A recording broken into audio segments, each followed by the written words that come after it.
কখনো একটি স্বাক্ষরই বদলে দেয় ইতিহাসের দিকচিহ্ন। বহুদিনের অপেক্ষার পর হঠাৎই পদত্যাগ করলেন সাবেক রাষ্ট্রপতি মোহাম্মদ শাহাবুদ্দিন। সরকারি ব্যাখ্যায় অসুস্থতা, কিন্তু রাজনৈতিক অঙ্গন জুড়ে ঘুরছে ভিন্ন সব প্রশ্ন। এটি কি শুধুই ব্যক্তিগত সিদ্ধান্ত, নাকি বদলে যাওয়া বাংলাদেশের নতুন রাজনৈতিক সমীকরণের নীরব পরিণতি? সেই অজানা গল্পই থাকছে প্রতিবেদনে। সাবেক রাষ্ট্রপতি শাহাবুদ্দিনের এমন হঠাৎ পদত্যাগের নেপথ্যের গল্পটা আসলে কি? হাসিনা সরকারের পতনের পর থেকেই যাকে অপসারণের জন্য আন্দোলন পর্যন্ত করেছে রাজনৈতিক দলগুলো, তিনি এতদিন টিকে গেলেনই বা কিভাবে? নির্বাচিত সরকার ক্ষমতায় আসার পরও তিনি বহাল তবিয়তেই ছিলেন। হঠাৎ কি হলো যে অনেকটা তড়িঘড়ি করেই ইস্তফা দিয়ে নীরবে প্রস্থান করলেন শাহাবুদ্দিন? ক্যালেন্ডারের পাতায় এটি ছিল আরেকটি সাধারণ দিন, কিন্তু রাষ্ট্রীয় ইতিহাসের পাতায় দিনটি লেখা হয়ে গেল অন্যভাবে। একটি মাত্র পদত্যাগপত্র, কয়েকটি স্বাক্ষর, আর তারপরই শেষ হয়ে গেল একটি রাজনৈতিক অধ্যায়ের দীর্ঘ অপেক্ষা। রাষ্ট্রপতি টুকরুকে এই সপ্তাহের মধ্যে পদচ্যুত করতে হবে। বাংলাদেশের রাষ্ট্রপতি মোহাম্মদ শাহাবুদ্দিনের বিদায় ছিল শুধু একজন রাষ্ট্রপতির বিদায় নয়, এটি ছিল ২০২৪ সালের গণ অভ্যুত্থানের পর শুরু হওয়া রাজনৈতিক পুনর্বিন্যাসের আরেকটি গুরুত্বপূর্ণ অধ্যায়। কিন্তু প্রশ্নটি এখনো ঘুরে বেড়াচ্ছে, তিনি কি সত্যি অসুস্থতার কারণে পদত্যাগ করলেন, নাকি এর পেছনে কাজ করছে আরও বড় কোনো রাজনৈতিক সমীকরণ? পদত্যাগের আনুষ্ঠানিক ঘোষণার অনেক আগেই সামাজিক যোগাযোগ মাধ্যমে ছড়িয়ে পড়ে অসংখ্য পোস্ট। প্রথম দিকে সরকার কিংবা রাষ্ট্রপতির দপ্তর থেকে এসে এসব বিষয়ে কোনো স্পষ্ট বক্তব্য পাওয়া যায়নি, বরং রাজনৈতিক মহলের অনেকেই এসবকে গুজব বলে উড়িয়ে দিয়েছিলেন। কিন্তু শেষ পর্যন্ত সেই গুঞ্জনই বাস্তবে রূপ নেয়। রাষ্ট্রপতির পদত্যাগের খবর প্রকাশের পরপরই বিষয়টি উঠে আসে Reuters, BBC, Bloomberg, south China morning post, WION, মানি কন্ট্রোল সহ বিভিন্ন আন্তর্জাতিক গণমাধ্যমে। তাদের বিশ্লেষণে একটি বিষয় প্রায়ই অভিন্নভাবে উঠে আসে।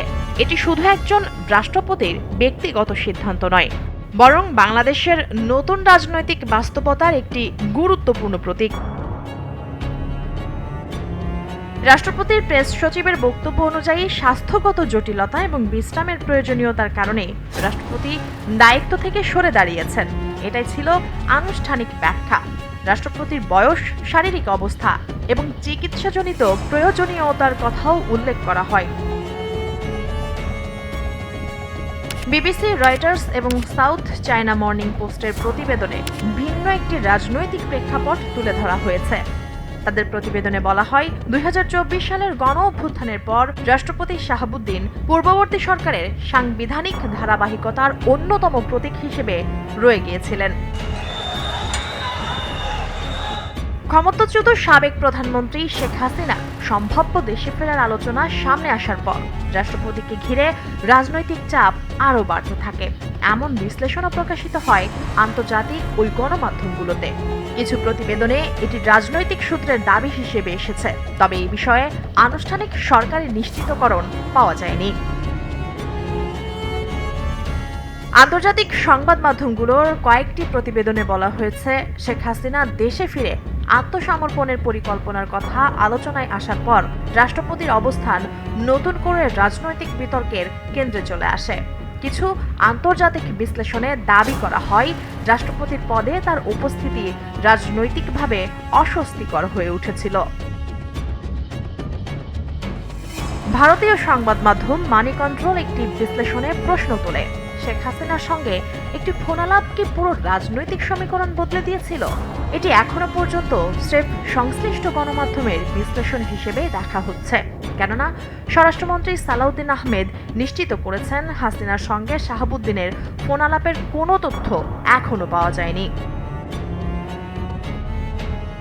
তবে সামাজিক যোগাযোগ মাধ্যম বলছে, আজও অনেক প্রশ্নের উত্তর অজানা।